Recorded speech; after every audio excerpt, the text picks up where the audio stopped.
This is the RotoWire Fantasy Football Podcast. Here's your host, John Halpin. Hey everybody, it's John Halpin. Welcome to the Thursday, October 5th edition of the RotoWire Fantasy Football Podcast, sponsored by Fanball. Tim Heaney's back with me today, like most Thursdays, and we're going to preview Week 5. But hey, greetings from Charlotte, where Cam Newton's in the news again. Man, people, you just sometimes shouldn't talk about things. And, oh, man, just, he had to ruin the goodwill after a good fantasy week with being an idiot human being. Right? And yeah. And the thing is, and the weird thing is, of all the things about this, and I don't want to get too deep into it. It wasn't the crime of the century. It was a really stupid thing to say, and he should just apologize, period. It surprised me, like, if, not to pick on anyone, if my 83-year-old dad had said what Cam said, I would understand it better. A 28-year-old guy that still, even, says, oh, I grew up a preacher's son from the South, whatever. He hasn't said that today. I did. But, that's more surprising to me than most of it. Yeah, well, let's talk about more productive things. Oh, all right. You want to get, I'm going on Charlotte Talk Radio later. They're talking about this enough, so don't you worry. Right. No, I totally, I agree with you fully. It's just, social commentary. Gotta love it, Mm-hmm. Okay, everybody, we'll stick to sports now. Who was your big pickup this week? Lots of running backs. Who'd you go for? Well, I aimed high for Latavius Murray and a bunch of other people. Relatively high, I guess, because we've had our discussions about Murray being mediocre as a running back, with the opportunity being there. I missed out on a lot of guys, actually. I didn't go hard on Fab for some people. I got a lot of your boy Jerick McKinnon as a backup bid. Yes. So, if he gets past this injury, I don't know. Vikings might have to be in a lot of passing downs, and you never know. Right. You never know. But for the cost, it was like whatever, man. It was like my sixth choice. I was surprised McKissick was bought so much in my leagues. I don't get that at all. I like him as a player. I just don't know what's going to be there because, I think you and I are still holding on to some CJ Pro-size love too. Yes. So, and the other guy, McKissick's too small. He'll touch the ball, but how much? Yeah. He's not, it's not going to be, it's very difficult to foresee a situation where the Seahawks go, well, among all these guys, McKissick's our guy and he's going to get the ball 15 times a game. It's just not how he's too small. That's not what he is. Yeah. I read a Kevin, I believe it was a Mike Sando or Kevin Seaver from ESPN. They had a report that was like, oh, the Seahawks players want to have him play more. But that's still, from nothing to, like you said, 10 touches or whatever, maybe, if all goes right. But there's so many options in Seattle. It's just going to be tough to call each week. Right. It is. Maybe it'll clear itself up soon. Thomas Rawls getting hurt is usually the way it clears itself up. Yeah. I actually got a little Wayne Gallman.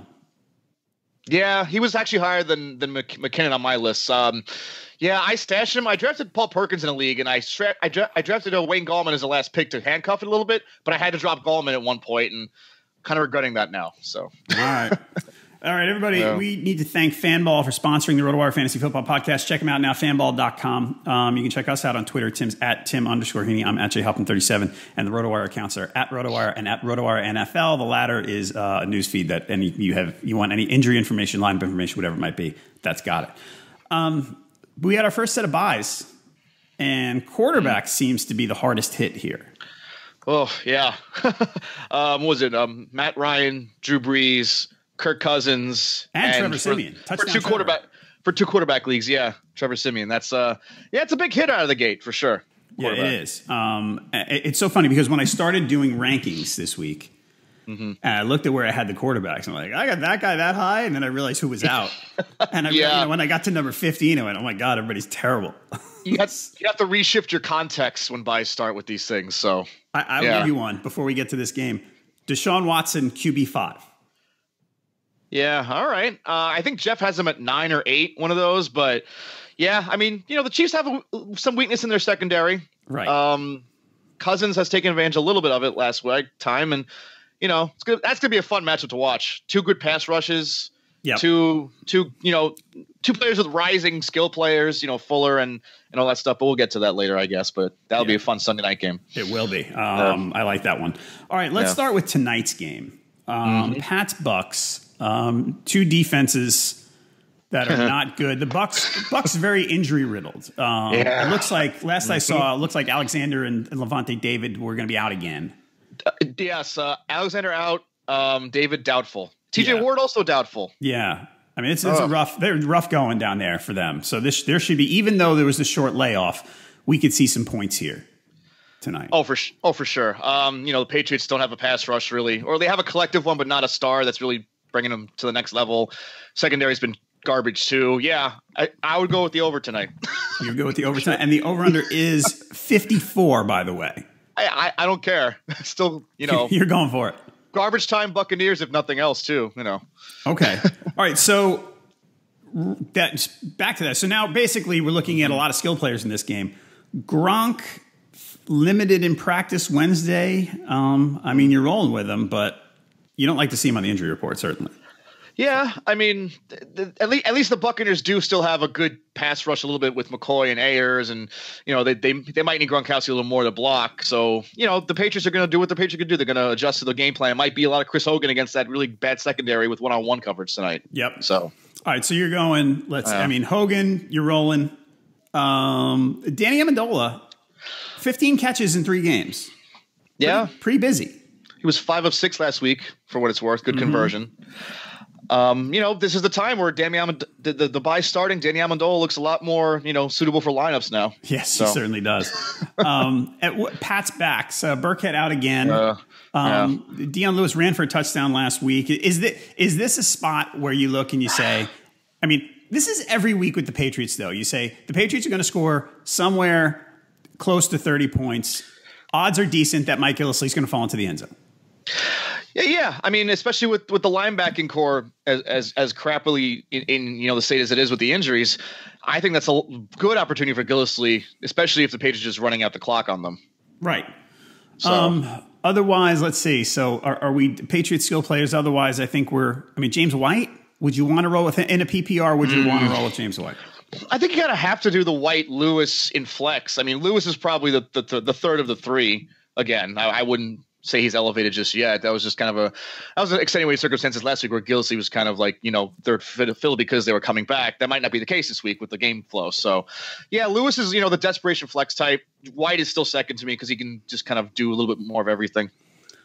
White is so funny. You look at his receiving lines, first 4 games, receptions, 3, 8, 1, 10. Yeah. Thanks. Bucs side, obviously Jameis, obviously Mike Evans. Doug Martin, are you ready? I don't know. I still think Jacquizz Rodgers will be a factor for this week. Long term, you still want to probably give it to Martin. I think Martin's probably the better play, though, because I think they will want to get him back in the mix as soon as possible. It's a tough one. I think it's going to be very, very close split of touches there. Yeah. I think Charles Sims, maybe for the passing stuff, Charles Sims gets involved, but I don't know. Jacquizz Rodgers is already better at that stuff than him. So yeah, I agree with you that it's a tough one and as someone pointed, I think it might have been Rich Rebar pointed out that it's a short practice week. Yeah, for Martin, so he only got in really 1 full practice. So maybe this isn't the time to totally take off the training wheels just yet. Yeah, I think Rodgers probably gets the edge this weekend. With the even Le'Veon Bell didn't have all that practice time, and then he's kind of slow out the gate. I think it's safer to assume a lot more similar struggles to Doug Martin, a much less skilled player, I suppose. All right. Otherwise, what about Deshaun Jackson? I mean, the non PPR leagues you have to kind of roll for the boomer bust play. We talked about that, and I think the Patriots could be a good opportunity for him if it's one-on-one with Stephon Gilmore. That could be very productive for him. Adam Humphries has been chipping away a lot at that, and then you have the tight ends, so it's very, very volatile to pick anybody but Evans, really. Yeah, it was weird last week. I mean, the Giants give up. The Giants are so bad against tight ends, they gave up touchdowns to 2 tight ends last week. Yeah, they had to one up themselves. Yeah, right. Maybe they can give them up to Henry and Gates this week too. I'm hoping so. Yeah. So would you? Okay. So if you had to pick one, it'd be Brate over Howard. If you had to pick a Bucs tight end. Yeah, I think so. Just because the snap advantage, I would imagine for that. So okay. Let's see. Next up, we're going to go to the Sunday games. Jets Browns. Is there? So it was last week, I think, that many of us were on the Rashard Higgins bandwagon. Not me. You weren't? It was kind of like, well, he's the last guy there, and they kind of like him, and maybe someone's got to catch it. It was that whole someone's got to catch the ball thing. Yeah, but then it ended up being what Ricardo Luis that was doing everything. So I'm not going to get confident in any Browns receiving option of those wideouts. I mean, Duke Johnson is the top receiver in my mind. So, so now speaking of Duke, yeah. So now Crowell is he with the bye week things change? Is he a bench? The game flow says that they're not going to be really, favoring him over Johnson, who's just going to line up in many different spots there. I don't know. I still think the Browns offensive line is one you got to trust, though. Right. It's still very skilled, and I don't know. Flex, bye week flex type of guy. But I mean, he wasn't very efficient last year. It was just mostly a lot of a volume and the offensive line helping him. So I don't know. I believe in him still in non PPRs, especially for the possible red zone stuff. But maybe Kaiser steals some more of that from him with around the goal line. So I looked at this one, and it's one of these weird, and the bye completely factors into this because I'm looking at him going, man, I don't trust Crowell, and I wound up with him at running back 17 for the week. Yeah, because I'm like, I mean, who else am I going? I mean, right now, I'm not putting Christian McCaffrey ahead of him right now because he's going to get the ball enough. Yeah, so, sadly, even though talent for sure, but right. So I don't know. I feel like I might buy in just a little bit. I think I don't have the DraftKings salaries in front of me, but I think that could be an interesting one because he's got to be priced down. Jets wise, Austin Seferian-Jenkins, our buddy. Yeah. He's coming along. He's my Jordan Reed replacement in a lot of leagues, and it might not be just for the bye week, if you know what I mean. Yeah, I know exactly what you mean. I mean, they're throwing to him enough. They're not throwing to him a ton, but enough. No, but we've talked about his upside for years and never had a chance to do it. I mean, what else are the Jets to throw to? I mean, Robbie Anderson's been okay as a deep threat. Jermaine Kearse, we talked about, had some useful games, but tight end replacements. Seferian-Jenkins, it's a guy that no one might expect to be good, but it's like if you got a cheap investment in him off the waiver wire, you might be sitting pretty in a little bit. All right. And the other one, Powell, we're safely back on the Powell train now. Well, I mean, the Forte. I think you and Jake mentioned it. How are they going to reincorporate Matt Forte back in? So is he back this week? He's questionable now. Okay, that's probably going to change a little bit, but you can't expect anything with more than flex with Powell anyway, just because it'll be too crowded. And this one, it might be a Forte game depending on the flow. I think I have the Browns winning this one though if they get their defensive rocks back. Jamie Collins being among them. It's a pretty important piece to have back there. Jamar Taylor was out, I believe, and Myles Garrett might be coming back this week. So a lot of that that's going to determine where I go with this game, I think. But if those guys are out, I think the Jets do get a little bit more fantasy production from all three of the running backs to some degree. All right, and Forte missed practice Wednesday, by the way.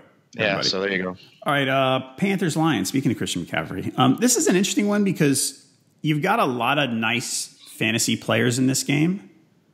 But the over-under is low. It's 43.5. Yep. Solid defenses. I mean, that's the Lions. Go figure. Right? Yeah. They have that, interesting, the quarterback play with Darius Slay kind of trickles down to everything else. The safeties, Glover Quinn has been good this year. And, the pass rush is getting stuff done finally. Ezekiel Ansah, always been kind of a on the cusp player ready to do some damage. And now he's, pretty good there. So yeah. And Carolina, their offense, it's going to be a nice test for Carolina's offense, I think too. Probably both of them. So it's interesting. That's why I mentioned where I ranked Deshaun Watson earlier is because Stafford and Cam in this game, both of them, I'm like, well, I don't like them all that much. I think they'll be sort of held in check to a point. Yeah. I mean, I'm a little bit more optimistic with Cam after what we saw, health wise, he looked a little bit more on target with his accuracy and a little more, adept to run, I guess. And, Detroit, maybe there's something there where he can escape the blitz a little bit. But yeah, very, very moderate outlook for both of them. You're right. Okay. So, the guy, one guy I want to mention, the Panthers have a decent run defense.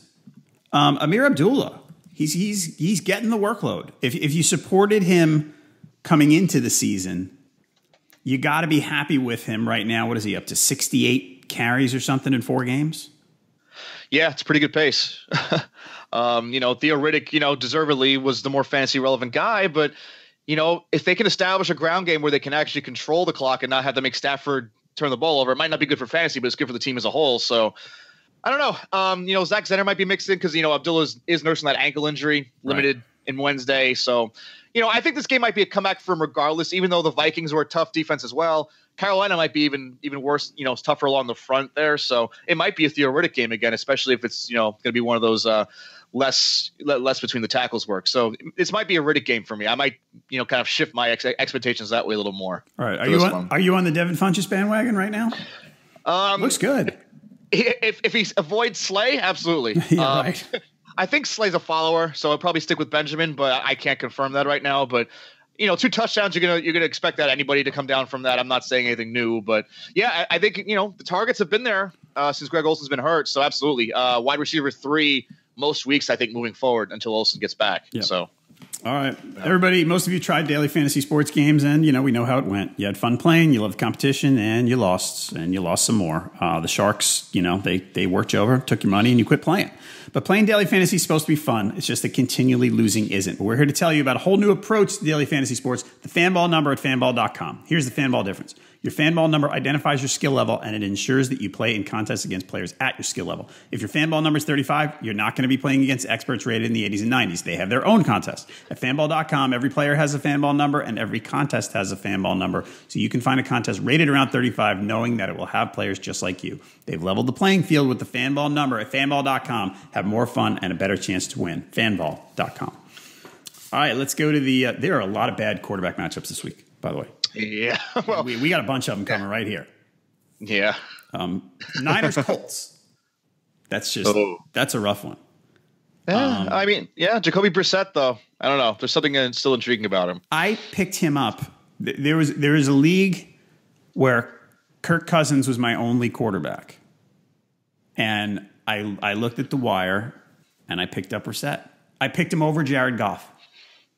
So wow. I mean, you know why? I know why, though. You're going to say why. It was because of the conversation I had with Mario last week. That's why. Yeah. Because he talked about how watching the film that Brissett runs like a running back. And when he runs, he's different than your average quarterback runner. He's actually a really good runner, and he sheds tacklers and things like that. And that makes me think even though it's not like he's running 8 times a game right now. It makes me think, like, you know what? That guy can get me some yards on the ground and have a decent, if they get close to the goal line, he's not going to need a bootleg to score it. Yeah, I mean, I was actually afraid that Mario was going to Wally Pitt me because I missed last week. Will Lou Gehrig me, I guess. I never got that phrase why it was Wally Pips. They talked about the guy being replaced, I guess. But Mario's a great source for that stuff. You guys should read his film review article out there. It's really good stuff. He just locks himself in the basement or whatever is his theater room or whatever. I don't know what he does, but goes MIA for like 48 hours and just kind of emerges with great information you should read anyway. But yeah, I mean, 6'4", 235 Brissett, excellent specimen for that type of quarterback play. And I was gonna say, the Jared Goff schedule coming up is what I thought you were gonna say, because Goff he's got a tough schedule coming up with secondaries, and that might be a case where you let someone else kind of deal with that. I believe in the Rams' resurgence, but anyway, let's get back to the Colts. It might be a case where they send Hilton and Moncrief deep, and Brissett kind of just takes advantage of that Niners defense that has a lot of holes up front. I can see the mobile quarterback really getting to them. So. Right. I agree. I could even go. I mean, because of the bye weeks again, I'm fine with Frank. I have Frank Gore on one team, and I'm totally fine with it. Oh, I like Frank Gore. Revenge game. Kidding, but not really. But no, that's just the matchup in general is great for him. So yeah. Even what about the receivers? Well, T.Y. is very up and down. I think you got to go T.Y. That matchup with Rashard Robertson, I think it's going to look like. Yeah, I mean that's great for Hilton. Right. The Jack Doyle stuff, what's the latest on him? I'm looking up right now. He's still questionable. I think he's okay to play. It sounds like he's okay. Let's see. No contact jersey Wednesday's practice. Yeah. I don't know. We're wait and see, but it doesn't sound too bad. Yeah. I think it's a very sneaky Dante Moncrief week, though. We saw him get that touchdown last week, and targeting Hilton and stuff. But the safeties for San Francisco are pretty good, but I still see Moncrief kind of getting a little bit more involved now. Okay. So especially if Doyle's not gonna play. So on the other side, Hyde's a lock. Weekly lock for workload anyway. Yeah. And in this game, he's in a great spot. Yeah, I think so. Otherwise, Garcon, You still good there for this one? Yeah, I think so. What bye week sees very much. Thankfully, you're having the target load there for sure. Right, Garcon. Yeah. I've got at let's see, wide receiver. Come on, where are you? I know everybody loves me waiting. I actually have him at 18. Yeah, just target wise, I mean, the other guys below. I mean, Amari Cooper. 10, yeah. Well, and Brian Hoyer, you're saying, but but 10, 5, 10, 8, Garcon's weekly target loads. That helps you right now. Right, absolutely. Heading into the bye. So yeah. Okay, Titans Dolphins. As of now, we do not know what Marcus Mariota's status is. It's very murky. Mm-hmm.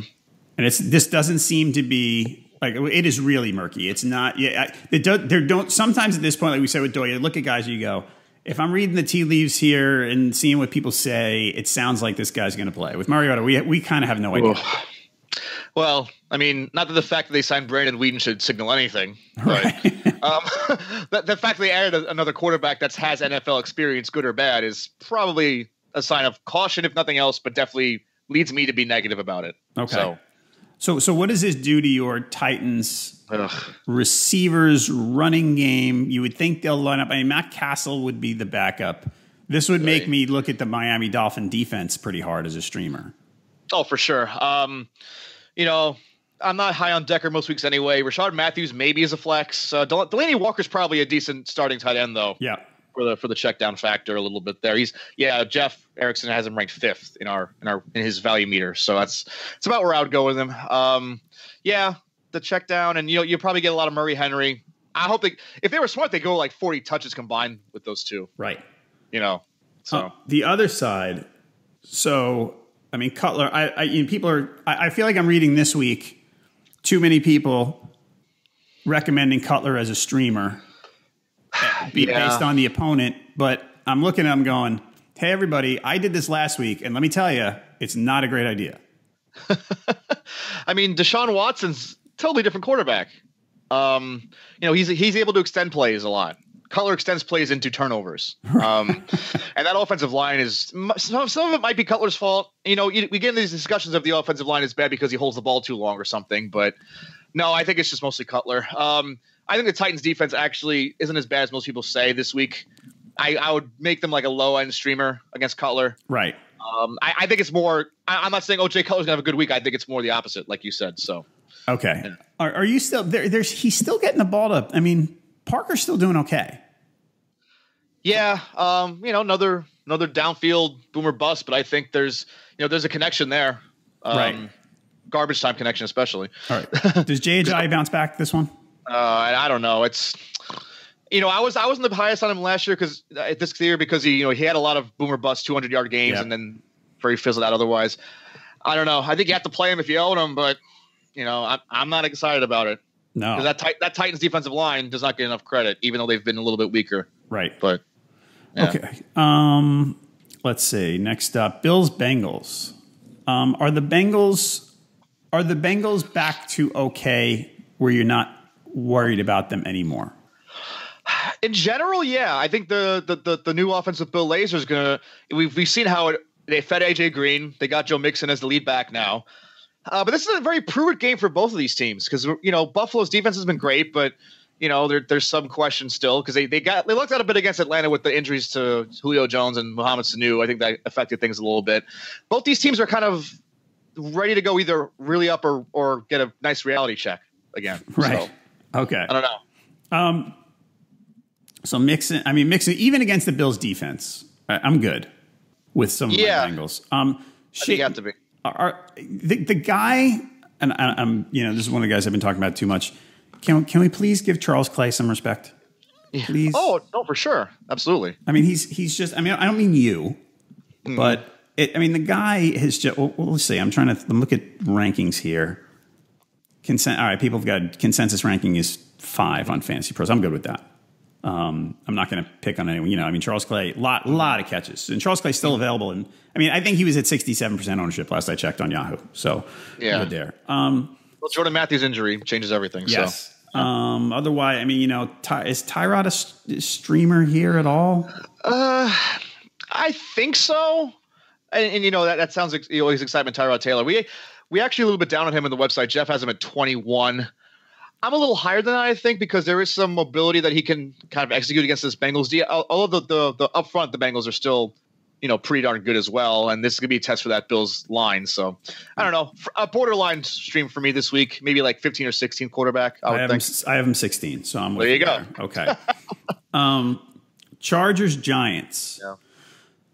Can the Giants? Here's the thing: we talked earlier about the tight ends against the Giants. You would love to pick a tight end here, but in this case, can you reasonably stream either one of them? I would want to avoid. Well, unless you have like an alternative, I have Hunter Henry as my only tight end in like 1 or 2 leagues. I'm gonna hang on and kind of see, you know, see where this goes this week. Unless I couldn't get like a Charles Clay or something like that, so the workload isn't guaranteed. But I'm gonna take the chance that Henry's there. The thing I'm worried about with Henry, though, because, you know, he's had a couple of, you know, the clunkers with nothing. He hasn't run a route. He ran very few routes. I think a lot of it depends on the pass rush and if they need the experience, the protection there. The Chargers' offensive line, not very good at pass blocking. Right. Giants' defensive line, really good. Giants, Jenkins, and DRC, good cornerbacks.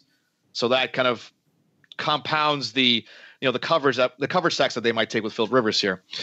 I still think Henry's going to break loose. I do. I'm going to go on the limb and say he'll be a top 10 tight end this week in fantasy. I guess maybe not so much with the way the position is right now, but Keenan Allen's going to be covered by DRC probably in the slot a lot. Real. Jenkins, I'm afraid Jenkins might be on Tyrell Williams. Okay. Because I think he'll follow less in the slot, so that frees up Allen. But then again, you know, whoever's on Eli Apple's going to have the big day. That might even be Travis Benjamin. I don't know if I want to take that chance in a lot of leagues, but I could see him going off. Right. Which is weird. And Melvin Gordon, the Giants' run defense has not been as good as advertised. Vernon's kind of banged up, but people have been able to run on him. Yeah. You know, Melvin Gordon, efficiency, you know, is big knock. Workload is not. So you had to roll with him as an RB2 at least. So, you know. All right. Any interest in the Giants? Any interest in Gallman at all to start? I mean, what kind of format would you need? Is he, if you're in a 12-team league, are you looking to, let's say, flex a guy like Gallman? Well, you're losing. We talked about the quarterbacks before, but you're also losing Devontae Freeman, C.J. Anderson, you know, Mark Ingram / Alvin Kamara, and and I guess the Redskins' pile of mediocre running backs. And there's too many of them now. Yeah, Gallman looks pretty good in those in 12-teamers. You kind of have to roll with him there as a flex, I think, but it's a very high risk flex. Yeah, I have him at 30th, so that puts him squarely in that zone. I actually have him right behind Smallwood and Stewart. Yeah, I think that's about right. You know, Shane Vereen, this could be a game for him because that Chargers pass rush is darn good as well. Not getting enough credit with Bosa and Ingram. They should get more publication. And Casey Hayward on Beckham probably. Yeah, I mean, it could be a really awesome game or a real ugly game. Right. I can't decide yet. If you had to pick one of the quarterbacks, who would it be? That's tough. I think I would go with Eli. Me too. Yeah. It's tough because the cross country trip, I guess, is what weans me off of Rivers a little bit. I don't know. Right. Maybe I'm counting that too much. No, I hate that spot too for the West Coast team in general. Coming. Yeah. But I just don't know which team's worse. I tend to think that the Chargers are a better team than the Giants. They are. It's just the timing of their badness comes to haunt them, I guess. Because I don't know. I think I trust Beckham more than most, and he's got, you know, I think he's got the ability to break out either way, even with the tough Hayward matchup if he does stay with him. It's an Evan Ingram day maybe too. So yeah, it's always an Evan Ingram day. Yeah, it's true. That guy he's been better than I thought. Yeah. Well, the H-back type of stuff they have him doing is really intriguing. The Giants have been doing that with guys like Will Ty, where you don't care. Now you have a guy that can actually get PPR points for you. Yeah, he can actually play, which is kind of a nice change. Yeah, right. All right, Jags Steelers is next. Oof. This is an interesting one because actually unrelated to regular fantasy. All right, your point spread here is 8 points. Your over-under is 43.5. This would seem to be, if you're playing Survivor, I hear people saying, you know, is that the pick? And I'm going, I don't know. The Jags defense is good enough to muck this up for the Steelers. As good as the Steelers have been, the Jags defense is really good. And I feel like that seems like a risky pick to me. I know there's not great picks on the board. I feel like the Eagles are better in Survivor. It's an awful Survivor week in general. Yeah. I think. There's few clear cut stuff, but I don't know. I think you're buying into the Blake Bortles turnover narrative. We did that with the Ravens. Look how that turned out. Steelers being home, I guess, changes that a little bit. And the Jaguars defense, you and I are fans of them. Love them. So yeah. I don't know. I still think it's one of the better survivor picks though, because of the Bortles factor. I think the Steelers, it depends on, I guess, what the deal is with, Ryan Shazier. I think he's still questionable. That's a big deal here. Stephon Tuitt's also questionable. Two big playmakers in that defense. I think that's the key that you have to watch for that up to Sunday. If those guys are out, it's definitely a lot closer game, I think. So I'm looking at my wide receiver rankings. I have Antonio Brown 6th, and I'm trying to remember the last time I had him this low. It's two good cornerbacks this week. I mean, it's the but this is a game where Antonio Brown could just say, "Guys, I'm Antonio Brown," because best route runner in the league type of thing, and really test them out. Because the Jaguars receivers they faced, I mean, think about it. You have a lot of Jets mixed in there. You have a lot of the Ravens mixed in there. Yeah. Jeremy Maclin's good, but he was hurt for most of that game. Who else? Titans. Yeah. Well, and as talented as Corey Davis and Rashard Matthews are, right? They're not great. They're okay. Yeah. All right. Yeah. I got another one for you. A question for you. Yeah. Speaking of the good corners on Jacksonville. Yeah. And I don't know what your position was on this as a Cowboy fan. Yeah, I know what you're going to ask. I absolutely know. If you could go back, yep. Would you take Jalen Ramsey over Zeke? I wanted them to take Ramsey. Yeah. That offensive line, you could have made anybody a star. Not that Zeke is not great. Right. I think you need the long-term defensive help if you're the Cowboys. Yep. Because they just let their secondary walk this year, and now they're paying for it. Right. You could tell. And you could have found a running back. Yep. I know. Yeah. It's interesting. I argued for Ramsey before the draft. I did. Yep. This was interesting. I mean, like it's easy to say, oh, Zeke was a great pick because of the numbers, but like you said, the line can make anyone look good. Like you said, Zeke's an excellent running back who just happens to look like Jim Brown because of the line he runs behind. Right. Walter Payton or whatever. Right. It's a comparison. Yeah. But Ramsey, I think the need was cornerback. I really do. Controllable cornerback. The way the Steelers have been playing. Yeah. Are you? Let's assume that those defensive players are in. How confident are you in Leonard Fournette? I mean, workload-wise, you kind of don't have a choice. Yeah. Workload-wise, he's still one of the safer ones playing this week with all the buys and everything. He's got, the PFF rates him, really high. It's he's for what he's had to work with that offensive line. I think he's made the most of what he can do. Right. You got to rank him as a top 10 running back this week either way. Yeah, you do. You're not in a position this week where if you're deciding between someone else and Fournette and a bye week, you're in really good shape. Most people aren't going to be. Yeah. Leonard Fournette is don't think twice about Leonard Fournette is what we're trying to say here. I think you have to. And now he's going to, he's still got some targets adding to his prime. That's a really good setup either way. Yep. So. Okay. Cardinals, Eagles. I got to tell you, I love this. I love the way that I hate that David Johnson got hurt. Okay. Mm-hmm. But I love the way that this has made Carson Palmer just basically throw constantly. Yeah, absolutely. And he has a lot of guys to hit. Yeah. All right. So Palmer, I don't have the stats. I believe that he is 17 attempts more than any other quarterback in the league. Yeah, he has the second most passing yards. Yeah, for sure. Because he's just throwing constantly, which is your fantasy owner. What do you care if he loses? Right. So with that, Fitz is getting fed a lot. Are you? Yeah. Is Jaron Brown now that John Brown's healthy? Oh yeah. For now, right now Jaron Brown's my second guy. I actually have him starting in one league this week. Yeah. In a deeper one, but still. I still worry about John Brown's snap count because of, I hate to say it, but the sickle cell stuff and the health problems. He's close to healthy, but I think there's still a case where they'll probably ease his workload in. I still think it's a good boomer bust play every week. I get, there's no such thing as a good boomer bust play, but right. The higher upside boomer bust play, I'll say, just because they pick their matchups and they go off. JJ Nelson always sneaks in on the deep plays and all that, and it's tough to pick a guy besides Fitzgerald. It really is. It really depends on the corner matchups, and both of these outside Philly corners and three wide sets are awful. So Fitzgerald getting Patrick Robinson might be the tough matchup, actually. Okay. So. I have my on the Cardinals receivers. I have JJ kind of buried.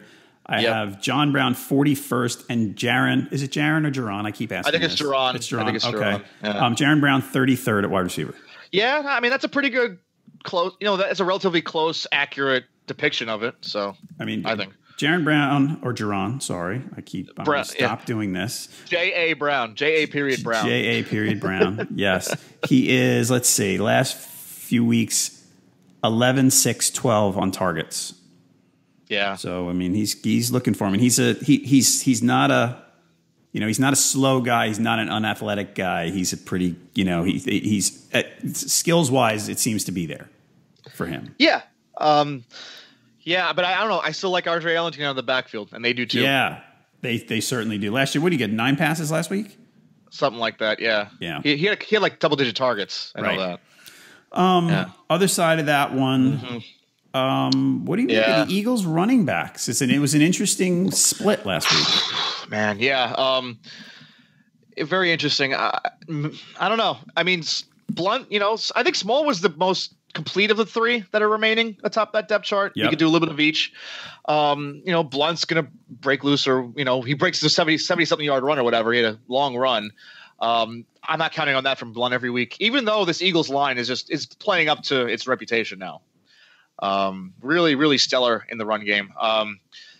If you could own the Eagles backs as a collective, that'd be awesome. I still like Clement as like a guy to stash. Right.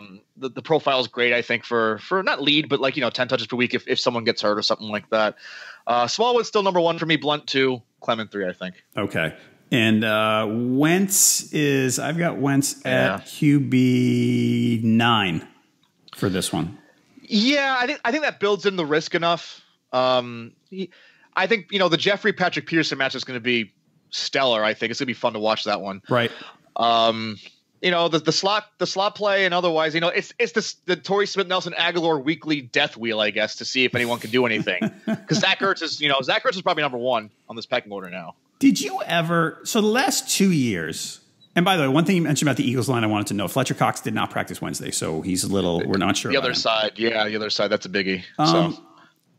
Zach Ertz, the last 2 years, closed strongly. Yes, and you fall into this thing where your fantasy owner, you're wondering if he's teasing you because he closed the previous season strongly, and then last year he started kind of okay, and then he picked it up. This guy, he's a stud. He's really good. Yeah, fantasy-wise, he's really good anyway. I mean, real life, I'm not sure how that translates so much, but fantasy-wise, he is getting all the work he can handle. Yeah, I wasn't as high on him as other ones because I didn't want to just pick that tight end, I guess, in most leagues in the middle rounds, and it was a big tier of guys. I'm like, I'll wait on and get Tyler Eifert for a little bit less of an investment or something like that, and I think a lot of people, especially in PPR, might be regretting that, including me. Yeah. I mean, he's actually really complete tight end for the most part. Never rated below 74.5 overall grade on PFF in a season. So that's pretty good. Good real life player as well. 9th overall among tight ends in his career. Right. So it's pretty good. Okay. Seahawks Rams. So I want to go back to what you talked about earlier with the Rams schedule. Yeah. The Rams they've started Indy, Washington, at San Francisco, at Dallas. Not a murderer's row of defenses. Sure. Next handful of weeks, they've got Seahawks at home, Jags on the road, Cardinals at home, Giants on the road, Texans at home, Vikings on the road. There's not a cupcake there. Now, what I want to ask you, context is obviously always a factor. The factor. Is Todd Gurley a sell high right now? The way that they're incorporating him in the passing game, I trust Sean McVay more than the crap that Gurley's had to deal with these last couple of years. Right. If it's a PPR league especially, maybe not as much willing because they're actually passing to him now. Yeah. And non-PPR, I could see it. Maybe just for the little knockdown in value, maybe flip him for someone you think will, you're trading off these guys on their downturn. Sometimes that's how you win a lot of fantasy leagues, just, the timing of it. It's hard to do so now because of, selling high and buying low on guys is kind of almost a dead concept. I think we've talked about this a little bit. It's, you want to reallocate your resources to somewhere else and, just trade for something else. I think I'm less inclined to do so if receptions are counting in fantasy leagues. Okay. I think he's gonna be better at that this year. I'm wondering if you could go, hey, let's look at a wide receiver who might be underachieving slightly. AJ Green, or is it after last week? It might be too late because of the offensive change. I don't know. Who underachieving? Maybe Julio Jones. Maybe. That could be if you want to take if the risk the hip's okay after the bye. Could I try to buy just this is level wise, not specific team wise, obviously. Mm-hmm. Could I buy Julio and Joe Mixon right now for Todd Gurley? You know what I mean? Like could you get two guys who are have not performed that well for Gurley, who's just going out of his mind? Yeah, that could be. And Gurley has the track record this year that he really could. It would make sense on paper. It would make sense there. I don't know. I wouldn't do that if I were there. But if you get someone who's really anxious about running back depth or something like that, or they would feel like they need that top end guy, that could be something you could take advantage of there. Yeah. I don't know. Jones might be still. I'm trying to think of someone else who's really been highly ranked but really disappointed. I don't know. Wide receiver, the top of the wide receiver core actually hasn't been that bad. Nope, it hasn't. Overall line. I'm not buying out Amari Cooper with the Derek Carr injury for sure. Maybe like a Terrell Pryor and Mixon might be what you just have to settle for. Yeah, but then I don't know Demaryius Thomas. Then I don't know if I do it. Yeah, that's true. T.Y. Hilton's broken through. I think he's back to his normal price market wise. So it's gonna be tough to find that that good pair. Maybe you have to take the hit on running back a little bit, but if you really need the wide receiver upgrade, maybe it's worth it. All right. Okay, we talked about. Rams wise, it is what Sammy Watkins got a tough spot. Yeah. Well, yeah, but Richard Sherman doesn't follow. I don't think he might follow Watkins, but I don't know. Okay. Other side of that one, I think we both agree. Goff's not an ideal play. We talked about him a little bit earlier. Yeah, 15th on Jeff's rankings. Yeah, I agree with that. 15 sounds right. Actually, I have him. You might have him lower. I have him lower. I have him 18th. So yeah, not too much lower. Other side of this, we talked about the Seahawks backfield. Baldwin's fine. Russell Wilson. This I think Seattle offensive situation is is this going to straighten itself out? Offensive situation, I know last week was better, but it was a opponent driven maybe. Yeah, Jimmy Graham looks. Oh my God, he looks like Jason Witten now. He has those little short, quick steps. He can't do much after the catch now. Right. I'm worried about that with him. We're watching him on the Sunday night game. Like, oh my goodness, he can't move right. I don't know if it's. You figure the year removed from the knee injury would have helped him recover, but I don't know. He's still. When Luke Wilson's outscoring you with touchdowns, it's a problem. Right. So. Ravens. Go ahead. Anyway, sorry, Richardson, Lockett. That's a good setup for Wilson. I think Wilson's a guy you have to roll with. I do too. Sure. I actually think the Seahawks are going to step up in this one. I think so too. I think it's a Rams come back to earth game. Yeah, the Rams are just everybody in the world is all over the Rams right now, which I think is kind of funny. Good for them. It's great, but I'm happy to see it, man. Great organizational rejuvenation there. But this is going to be the Seahawks are going to stake their claim again. All right, Ravens Raiders. Oof, this is a bad one. This is one of those quarterbacks, Flacco and EJ Manuel. Oh my goodness. Both defenses. Stream both defenses if you can. What do you do with the Ravens backfield? Do you do anything with it? Or do you just avoid? It's disgusting. The more I watch Alex Collins, the more I like the way he runs. I was kind of low on him a little bit, but I've come around a little bit. But it's still ugly. I still like Javorius Allen in passing situations. Terrence West is kind of just the maybe the goal line guy if they really get to a place where they can have a goal line situation anymore. The backfield's ugly. Kind of roll with what you have, and they're 30s and 40s rankings for mine if I were to do rankings right now. I think something like that for this week. If you had to pick one Raven running back, who would it be? I'm going to stick with the guy we were high on early, Javorius Allen, though. Okay. For the catches. Yep, I think that's fair. All right, what is the quarterback issue with Carr being out do for the? It doesn't help certainly, but how much does it not help? Well, the Crabtree's status is going to really determine things. He's looking. I think he's looking okay to go. Yeah.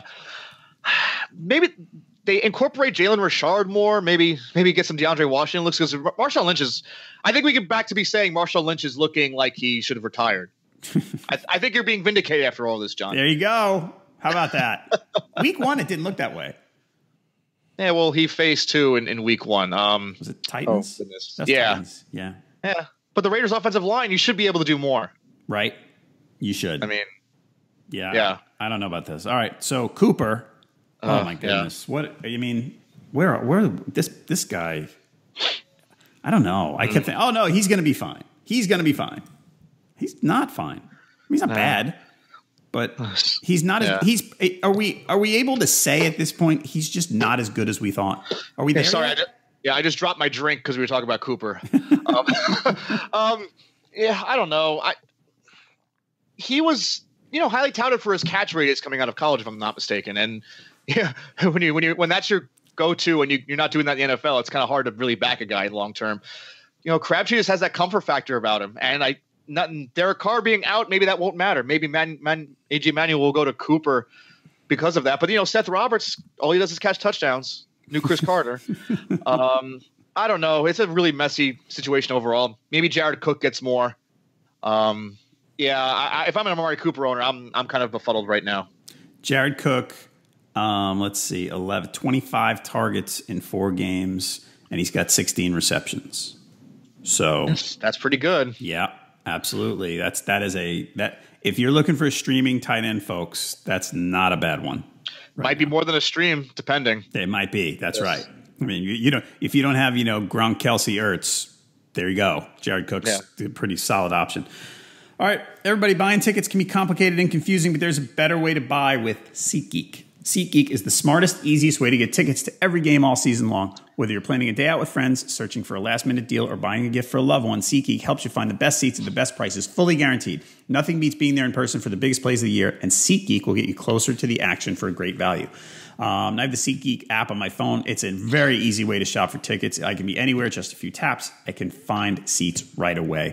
Are you a SeatGeek user? Are you a secondary market ticket buyer? Is what I want to ask. Yeah, especially since Ticketmaster almost messed me up for Springsteen tickets recently. I've been looking on SeatGeek for those. I've actually looking, after Tuesday night's victory, which we get to celebrate a little bit here. The Yankees-Indians series. I'll definitely be looking on there in the next few days for hookups. So yeah, fun times coming up. October, football and baseball playoffs. Love it. Yeah, we got to talk about that later. That's when that's when all the football fans can tune out when we start talking about the Yankees at the end of this. SeatGeek saves you time and money by searching multiple ticket sites to compare prices and find amazing deals. And to get you the most bang for your buck, SeatGeek grades every ticket based on value to help you immediately identify the best seats that fit your budget. It doesn't end in sports, like Tim said. SeatGeek also has plenty of concert, comedy, and theater tickets available too. Best of all, new users get $20 off their first purchase. Just download the SeatGeek app, enter promo code RotoNFL today. That's promo code RotoNFL for your $20 off your first SeatGeek purchase. See it live with SeatGeek. Right seat, right now, right from your phone. Thanks, SeatGeek. All right, the Packers are visiting your Cowboys. Whoa, it's a juggernaut of a game for sure. That's an entertaining. That's the national CBS. I'm sure we're getting them here. That is the over/under is 52. That's probably got to be Jim Nantz Romo, I would think. That'd be fun. Oh, that is fun. I agree with that. I want to hear him just rail on Dak about something. That'd be a lot of fun. So let's go to Cowboys side. I mean, Cowboys side is pretty. I don't know. It is what it is.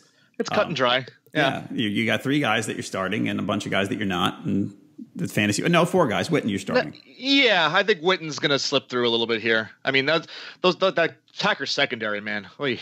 Right. If you have someone that can take advantage of that. Yeah. But then again, Cowboys offensive line, not the best pass rushing and pass protection anymore.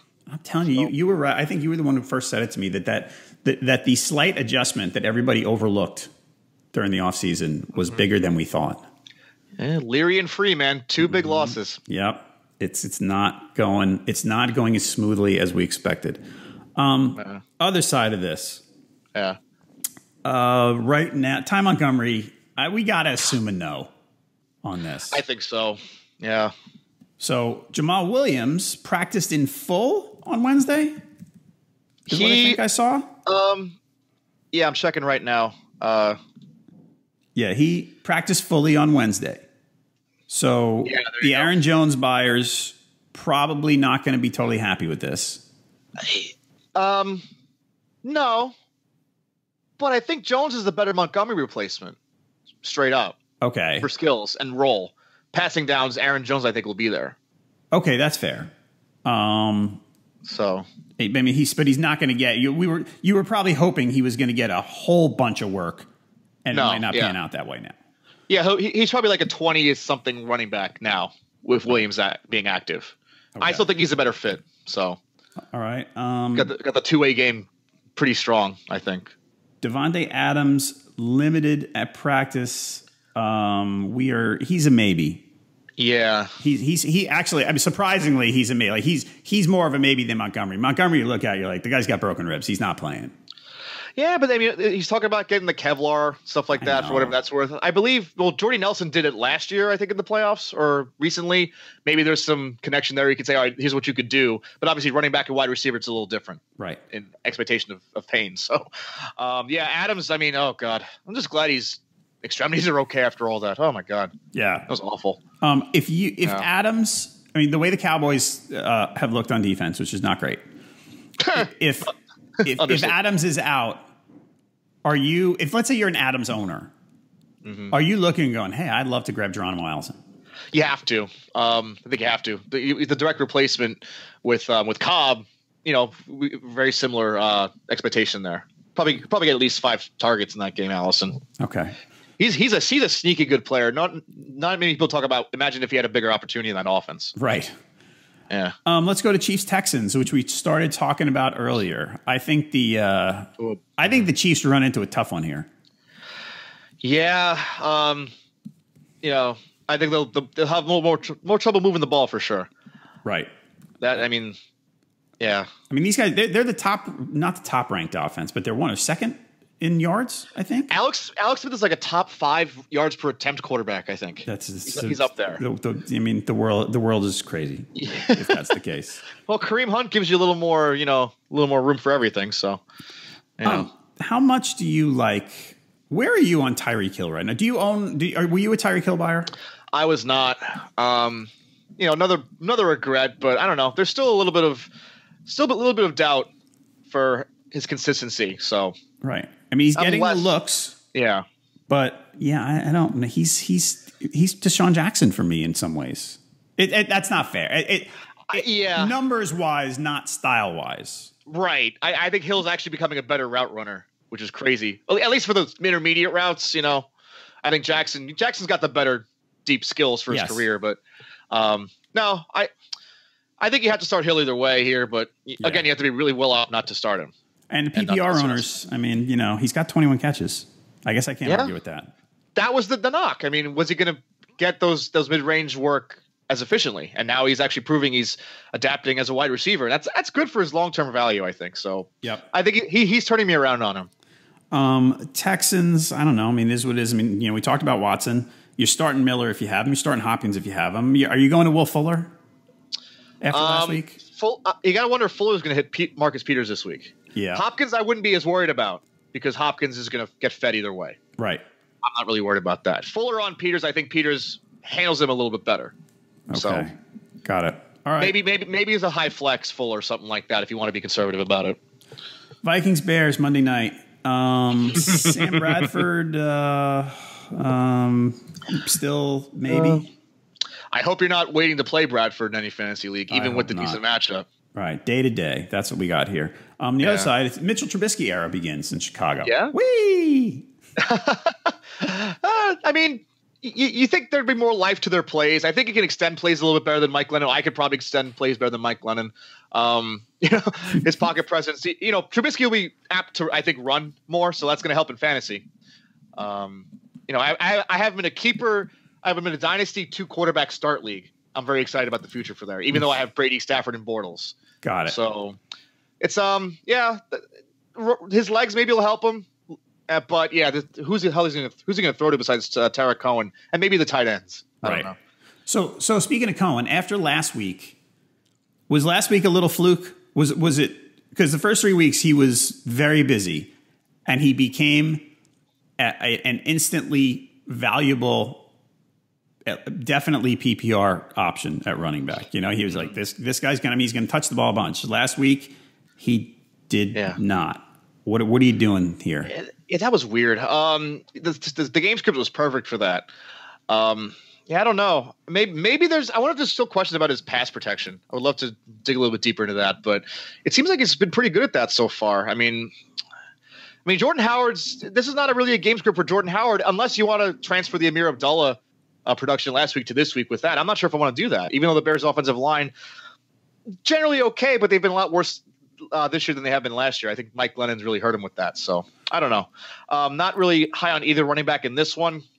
Maybe Cohen for the flex spot for the PPR purposes, not for non-PPR, I think. Okay. We talked about the Vikings running backs. The Vikings receivers, I can't say I like them in this spot. I mean, you're going to if I have Diggs, I'm certainly going to play him. If I have Thielen, I guess probably. Well, Thielen's been one of the. I don't think he's dropped a catchable pass this year. I think PFF cited that. We've talked about Diggs and Thielen before.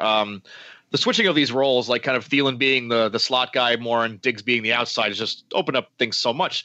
Keenum did pretty well against the Buccaneers with that factor. I think the Bears secondary kind of leaves it open for him to do that again, even if Keenum starts. So I think I'm starting both these guys actually. All right, I say this is one I'm torn on the actual game between the rookie quarterback having a tough time. And just naturally, I look at this and I think this is just a bad spot for the Vikings. Going to Soldier Field on a Monday night. And I've been saying it all year, I think the Bears are going to be an annoying team at home. I think this is going to be – you take the Bears' points here if you're doing that sort of thing. But I don't know. I just see the Vikings front being really, really a tough assignment for him. Yep. All right. That's it for the games, everybody. Listeners to our podcast can get a free 10-day RotoWire trial, rotowire.com/pod. No credit card needed. That lets you check out nearly all the features on the site. Check it out, rotowire.com/pod. Tim, we got to talk about the Yankees for a minute. Yeah, for a quick minute. Yeah. What do you think? Gray and Sabathia? Right? I guess Tanaka at home maybe seems more comfortable to them. I don't know, which is weird considering his home run problems this year, but I don't know. I mean, don't you want him to pitch twice instead of Gray or Sabathia? I would. Yeah. I know the ERA was higher, but he's a better pitcher. Yeah, Tanaka's home ERA is 3.22 compared to 6.48 on the road. That's why they're doing that. Yeah, all right. I got to give credit to Girardi, man. He's had a heck of a managing year. Yeah, I agree. The bullpen, gifted that bullpen. I mean, maybe everyone could do that, but still. Okay, here's an interesting thing. I was texting with friends of mine during the game the other night. Mm-hmm. And at one point, there were three of us. And one guy was saying, no, they should bring in Gray or Sabathia. And I was looking going, as soon as Severino struggled, I went, bullpen game. Obvious, no doubt. Uh-huh. Yep. I mean, I thought, yeah, I was surprised that anyone was surprised by that. That's one game.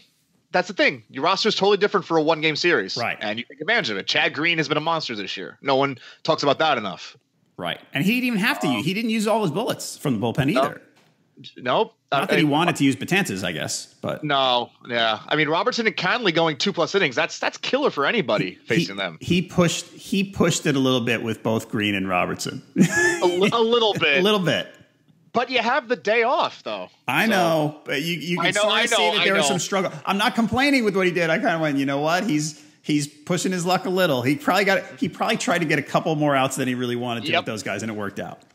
But still, I mean, bringing Robertson in was good when Green was struggling. I'm like, this might be where the game falters. This is the key spot right here, even more so than the first inning, I think. All right, are you on the other side? Are you surprised with what the Indians are doing with their pitching? I know why they're doing it. I'm still not. I'm still surprised. Yeah, well, the Trevor Bauer, they're keeping Kluber on regular rest. So right. I mean, that's just what it is. And that Francona said that he literally did it because that's what Kluber wanted. Yeah, I think you go with what Corey Kluber feels comfortable with. Okay. That's just my assertion. Don't you want – I know Bauer has been really good in the second half of the season. Like something changed for him. Curveball. And something with Arsenal. Mechanical changes. Don't you want – wouldn't you rather have Carrasco pitch twice? they might be worried about Carrasco's length actually in games, which is weird. I would be more worried about with Bauer because his control issues in the past. So Right. I'm kind of with you on that one too. I don't know if the Yankees get to Bauer, the Yankees have to get to Bauer. I think. Yeah. Game 1. Yeah, they got. I mean, if they don't win this game, they're in a heap of trouble. Yeah, I agree. You don't want to call any game a must-win in a baseball series, but this is close. If you permutate everything out, yeah, you need to beat Bauer. Right. So. All right. I'm happy to get to. I would love to see Josh Tomlin in Game 4. Yes, that'd be wonderful. That would be just fantastic at Yankee Stadium. At Yankee Stadium. I'd like to bet the over on 7.5 runs for the Yankees. Just for the Yankees, maybe. Right. All right. What else are you up to the rest of the week? Got a couple of appearances tonight. I'll be on my ESPN New Orleans gig regularly, weekly, every Thursday, 3:30 p.m. Eastern. Love that one. Get to answer some calling questions. I'll be on Fantasy Sports Radio tonight with our buddies Lauren Michaels and Justin Mason talking about probably the Thursday night games, some, first quarter of the football season stuff, maybe some fantasy baseball talk sneaking in, hopefully. And then I'll be on Facebook Live on Sunday answering lineup questions. And John McKechnie will be on tonight answering questions on Facebook Live before the kickoff of tonight's game. So we got a lot of Facebook stuff going on, and hope you can join us for that. Let's search RotoWire on Facebook and check that out. That tonight pregame. That's a big help. That's a biggie. All right. Thanks, Tim. Everybody, if you like this podcast, we'd appreciate it if you leave us a review and a rating wherever you're listening. Thanks a lot. And thank you for listening, like I said, to this edition of the RotoWire Fantasy Football Podcast, sponsored by Fanball. Our next episode is going to be coming on Friday. Derek Van Riper and I will put a bow on the week and get you ready for the weekends. Please come on back then. For Tim Heaney, I'm John Halpin. See you next time.